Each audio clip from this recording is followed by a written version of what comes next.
This is Nasha Kasha, Ukrainian Almanac. I'm your reporter, Stefan Andrusiak. From Canada's capital, this is episode 274. In the country, as these are our parliamentary buildings. Ottawa is situated on the south bank of the Ottawa River, across from Gatineau, Quebec. It is here that the Ottawa, the Gatineau, and the Rideau rivers meet. On her tour boat, which is called the Paula D., Gabriella Robinson is drawing attention to the historic buildings that stand on a cliff high above the Ottawa River. So, from the river we can see the east, the center, and the west block, as well as the Parliamentary Library, which is the brown... There are 4 Gothic Revival-style buildings grouped on landscaped grounds.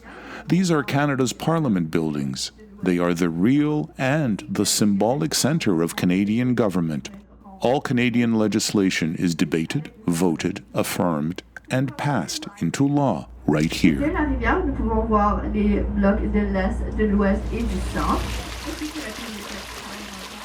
On the other side of these buildings stands the Centennial Flame. It was first lit to mark Canada's centennial year on January 1st, 1967. The flame is surrounded by a fountain, whose ledge contains the shields of Canada's provinces and territories. Because the fire burns above the water, the fountain does not freeze, not even in the middle of winter.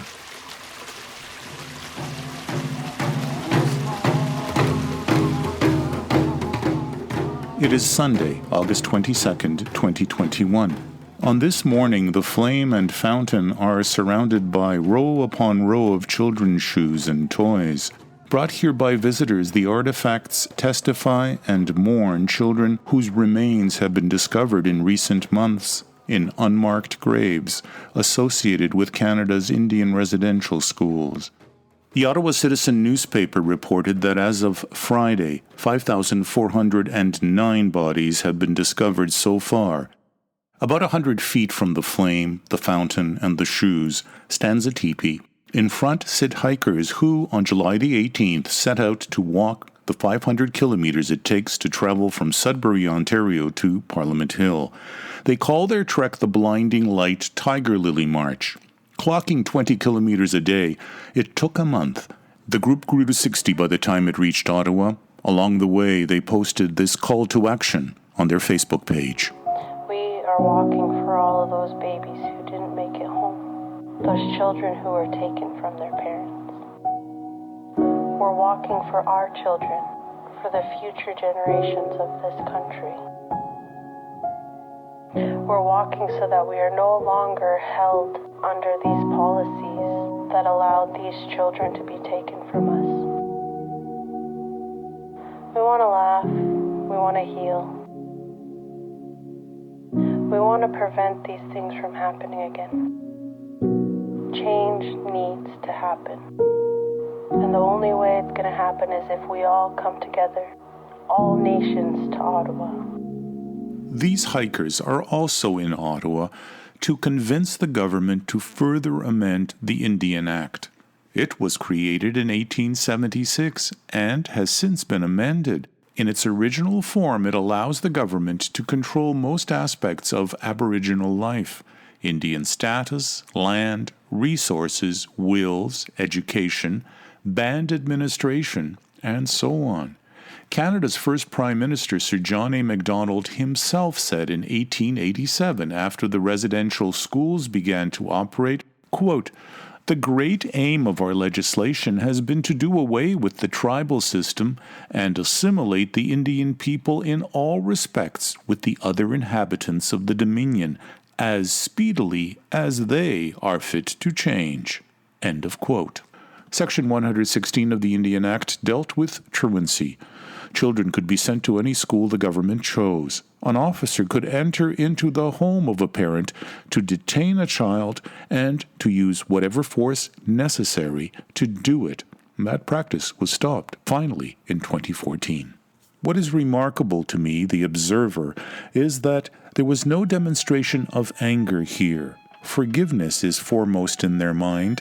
Forgiveness and change. Fight for the rights of our people. Fight for the rights of our people. For our people. future people. Fight for the rights of our people. Fight for the rights of our people. For our people, for our future people.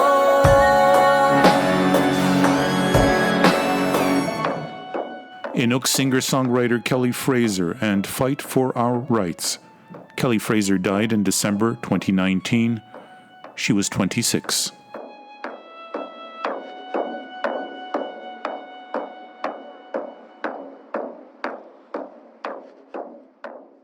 The first man I spoke with crochets ceremonial shawls and gives them away. He speaks of prayer and of miracles. Yvon Lachance, I'm from Verner. It's between Sudbury and North Bay. And your grandmother, your great-grandmother, was Algonquin on your mother's side? Yes, Quebec. Oh, Quebec. Not far from Masson, between Masson and Montreal. And she aided, like a person those days, if they had a child, if they were too young, not married, they hide the truth because of a Catholic. But there's nothing left there, so the reserve is not there anymore. There's just the river flowing. Tell me how the walk began for you. I crossed Sudbury, and there were 2 days in the march. Every day I learned something new to progress my journey. And there was a bird dead on the side of the road, and I just spurred the moment I opened my bottle of water, and I look at the water. As soon as that drop hit the head, that bird was on his, like a flash. He was on his leg, and the bird flew around twice, and he left. Chief Vern Janvier behind me, he says, well, that's a miracle. And he seen the bird fly. Do you remember the color of the bird or the kind of bird it was? It was a tiny, it was yellow. Where did you get the talent and the skill to do shawls? I bought myself a table years ago before I got married. We lived together for 5 years. We bought an antique table. It was in the rough shape. I brought it home. My mom says, and Dad says, what are you going to do with that piece of junk? So I'm going to refinish it. So I did it in the basement. When I took it out, they want to keep it. She says, it's so nice. And I say, well, to my wife, to my girlfriend then, I says, I need to do a tablecloth. And she was doing centerpiece for a coffee table. She says, that's too much of a big project to start. So I says, give me the book. It was magic crochet, and they give you all the stitching behind. So I take crochet and yarn. So I did that tablecloth. Sometime I had to redo because I made an error. I developed my patience, and they called me when I crochet. What is the yarn? Is it the laine? Is it wool? It's like a cord, but it's cotton. Yeah, it's really thin. So that made me start. And this is your gift to the people here? Yeah. We had the first intention was to release those kids that went through the awful... It's not human what they went through. They left home with a name, and they were buried without a name. We started our journey to come and promote what happened, to not violently, but to spread the positive, because there's so much negativity. And that's why I did the journey, and the prayers we did yesterday morning, I couldn't do it alone. So I asked Joey to come with me to pray. And we offered our tobacco, and we prayed. And after he was finished, we both cried. He says, I seen a vision. There was basket with babies in it. Somebody upriver was dropping them in the middle of the river. And we see the baby go by, the parents on the bank lower, and they see their baby go by in the basket. They didn't do nothing. So that tells him they made the sacrifice for those children that's coming, the new generation. So I'm just a small ripple, and ripples all over the country, all around the world, to make peace and to come to a solution to be in a better world. We are all small ripples, aren't we? Yes, we do. But if you're in darkness, your ripple is not the same sequence. You go deeper in that ripple, you're never coming back.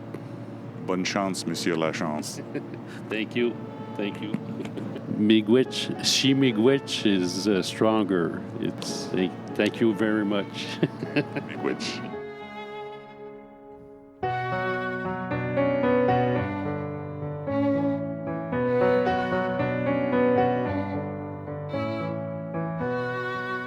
Hello, my name is Candace Black. Born and raised in Valley View, Alberta. So I was raised around the Sturgeon Lake Cree Nation of Alberta. I live in Chippewa Prairie First Nation in Janvier. Tell me about your ancestors. Can you just give me a little brief history of them and your parents and how you found yourself in this world? I found myself as a lost person. I was finding myself working to make ends meet as a very young mom. I became a mom when I was 16 years old, and my elders kept telling me that you're strong, but you're using your strength in the wrong direction. So when I met my partner, who is now my husband, he brought me to the Janvier Nation, the reserve. I went back to school. I went into addictions and mental health to help First Nations people. I live now off the land. All of our free time is out fishing or gathering medicine, things like that. I love to volunteer because I feel it's my obligation for the community for accepting me. Because I'm not technically treaty band member, I'm taking up a position that gives an opportunity for a band member to enjoy themselves, and I'll do the work for you. That's my thanks. So I really thank my ancestors for guiding me. There was no punishment. There was no hatred. It was just pure love and guidance and patience from my ancestors, from Creator. Do you remember your grandmother, your grandfather on either side? On my dad's side, my grandparents and my great-grandparents are Ukrainian and Slovakian. On my mother's side, they're First Nations, Métis and Treaty. So I got to be raised in both worlds of the culture and the way they live and how they accept life as is. So for me, it was very beautiful. So your heritages include Slovak and Ukrainian along the way. Was there a welcoming for your father when his children came into the world by those people? Did you feel included in a broader family, or did you feel somehow alone? My mom's side of her family, they were very always welcoming and accepting of my father. He worked very hard. Sometimes we didn't see him for a very long time because he was out working, but he always shared. And he always helped take care of my mom and her family. And so anytime they even wanted to come for coffee or visit or share, my dad had an open door policy, come in, you're here, you're welcome. So everybody loves my dad. Your education wasn't within residential schools. You're too young for that, or am I mistaken? I'm a generation that didn't have to go through the residential school. The community I live in and the nations that I do, I did the walk for, and I have my passion for, and I dedicate my life to, they have. I'm young enough to have their ear, their heart, carry their pain. And that is why I did this walk. We need to change the Indian Act. Genocides like this that happen to our people, they could still happen again, but in a different form or shape, or we're never going to see another residential school, we know that. But there's always a different way to work around it to try and kill off our people. And we're seeing that today. There are women in our community, yes, that have been through residential school. Some are carrying a lot of pain. Why should they have to go through the pain again and walk? I'm young, I'll walk for you. It's okay. Through this whole journey, there was nothing but pure love and respect. A lot of honor. Those little children that never made it home are the true heroes. They sacrificed their lives for us.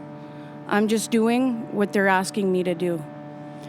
You talked about changing the Indian Act. Nothing in that act is suitable to meet the needs of every Indian in Canada. The government needs to bring all chiefs, all knowledge keepers, bring them all together, and we create that Indian Act together as one. There are some 120 nations across the country. That's a massive undertaking. These buildings are big enough to hold that, to allow that to happen. I came here expecting some anger on the part of the people who've collected here. I haven't found it. Our people are not what you think. You know, some people are breaking into things or there's vandalism. Those people are hurt and lost. They just need to share their story. They need to be heard. They need a hug. They need to be listened to. So we've been here for how many days? We walked in with peace. We don't want to fight. That's not who our people are. We want to heal. But healing also begins when forgiveness is there. Everybody forgives. We can't change the past. Once we forgive, we start to heal, is when we're going to have a better future. From one province to another, everybody in Canada deserves that peace. This is composer-performer Evan Wish with Forget Me Not Blue. My name is Joey Podlubny. Now that sounds slightly Ukrainian. Well, Lubny is a city in Ukraine. Pod means from. So I'm 7th generation Canadian. When my ancestors came over, I'm pretty sure they just got asked where you're from. Podlubny. So tell me about your journey. You've been undertaking a smudging ceremony, which is, the chief tells me, not usual for someone who... Indigenous. I learned from his dad, from the chief's father. I started going to reserves about 15 years ago as a photojournalist, documenting, because I knew we needed to see as Canadians. We didn't understand. At least personally, I knew nothing. But what I thought I knew, it was wrong. So I went on my own personal journey to document, and the chiefs started to notice, and they asked me to come to the communities and take pictures. And what was that chief's name? That's Chief Vern Janvier is one of them, yeah. Oh, I thought it was his father, sorry. So, yeah, he was chief too. His name is David Janvier, yeah. And so, me being a non-Indigenous, I had a lot to learn. And it took a long time for the trust to happen between myself and the communities and with the elders. And they started communicating to me in a different way. And so that knowledge that they passed on to me, Chief Vern knows it's inside me. And so when I do the smudge, when I was asked to carry the medicine and smudge everybody all day for this walk, it was a great honor for me. Also, a huge, heavy responsibility. Those little bags felt so heavy some days because I still have so much to learn. So when I smudge, I just go right back to sitting beside Grandpa. What are the words? When I start, I just clear my mind. I try to take myself out of it. I talk to the medicine. I listen to the medicine. They'll tell me what medicine to use, how to use it. I listen. Once I get my answer, I light. Then I pray for myself to have a clean mind, that I can see what I need to see, that I can hear what I need to hear, that I speak what I need to speak. And then I ask Creator to fill my heart with love and wisdom and power, to carry that out, to carry forward. So every time the words are different? For myself, that's how I start. Then there's a spiritual connection that comes that I don't know about. That prayer, it comes when it's needed. It's not up to me. When it's other people and they suffer, they're hurting, you can see, you pray for them that way, to be released, to understand, to be filled with love, so they can be human being and handle that pain that they're carrying or let it go, right? To learn from it, to grow from it. Because not one of us can tell each other what to do or how to think. And I would never put myself as a human on somebody else. That smudge is not meant for an individual to use. It is from Creator. It's from Mother Earth. So you have to let yourself go in order to use it. Did you walk with the rest of the people all the way? Yeah, I walked the whole way, and I was given many responsibilities to document, to communicate to the media, to create the social media, to get the word out. I was also carrying the medicine, and I was also walking.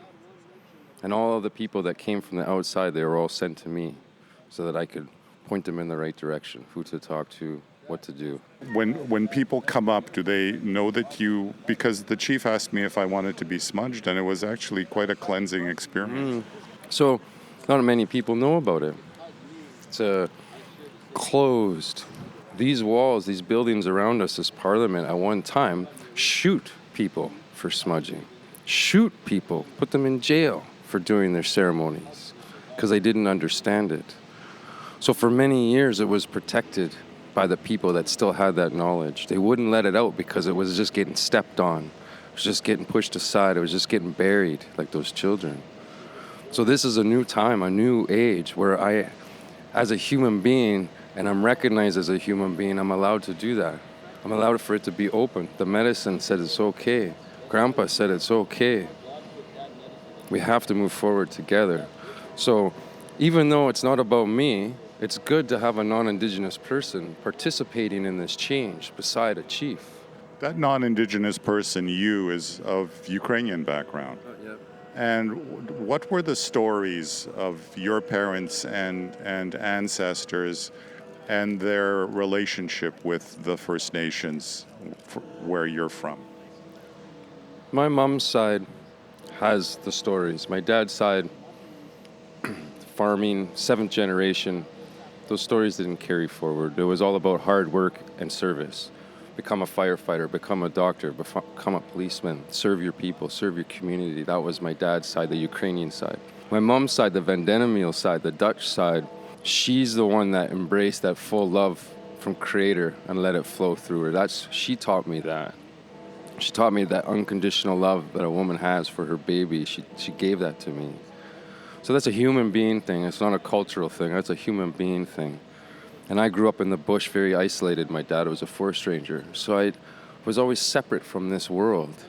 I never had to compete with it or contribute to it. I was left alone in a natural world. That's why I'm free. That's why I'm here today. But that may have brought him into contact with being a forest ranger, with the First Nations living around that forest. He worked with the firefighters. He respected the knowledge that was shared with him, but he also held on to him what was in his mind given to him from the colonialist education system, from the media, from the movies, from those things that shape people's opinions about First Nations people.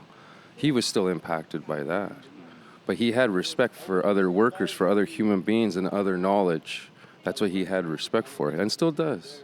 And now, today, at one point in time during this 15-year journey for myself, we didn't even talk to each other. He didn't understand why I was trying to seek more knowledge. He thought that that was it, what he saw. And then when I showed him that there's much, much more to see, he changed his mind. He changed his beliefs. He came to Ottawa. He brought my family from Calgary so they could be here when we walked in. Very powerful. Must have meant a lot to you. Oh, it's very, very strong to have your family with you. If you don't have your family with you and you're trying to accomplish something, are you in the right direction? If your family is not there beside you, and having them here makes me know 100% it was the right direction to go. Having just met you, is there something you'd like to say that I haven't asked you about because I didn't know to ask? It's a good question because there's so many missing pieces that we're not even aware of. Grandpa David, Chief's father, he was like a flashlight pointing all those missing pieces. That was what he gave to me, that knowledge. That's what we need to seek as Canadians. We need all of us to ask the question you just asked. What else do I need to know? What else can I find out? not just from people that know, but for yourself of who you are and what's in your heart. And in your mind, yeah, we need to fill it with more knowledge. But starting with your heart, who are you as a human being? How are we going to treat each other? How are we going to move forward together? That's more important than understanding a cultural practice. It's more important to understand how your heart beats the same way as mine than how you pray. When those children came up out of the ground, Grandma told me that they were there. Everybody knew in the government. The media were aware. TRC's calls. When that came out, it was based on that information. It was based on how many unmarked graves there were. It was based on those kids. That's what the stories that the elders shared. So when those kids came up and everybody paid attention, finally, when their hearts opened up and they felt that, everybody had to rise up. Everybody felt to do something. So these walks, us walking, it's all for the same reason, to connect with those kids and be free from the pain of what happened in Canada. So one group is leaving today and another is coming here? Yeah, hopefully it will never stop. Hopefully this space will be occupied by the spirit of those children and of the people that want to move forward forever, so that they can always be there to remind us to stay on that straight road and work together.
You're listening to the Kubasonics and Harmony in the Family. Nasha Kasha is supported in part by the Shevchenko Foundation and the Ukrainian Credit Union.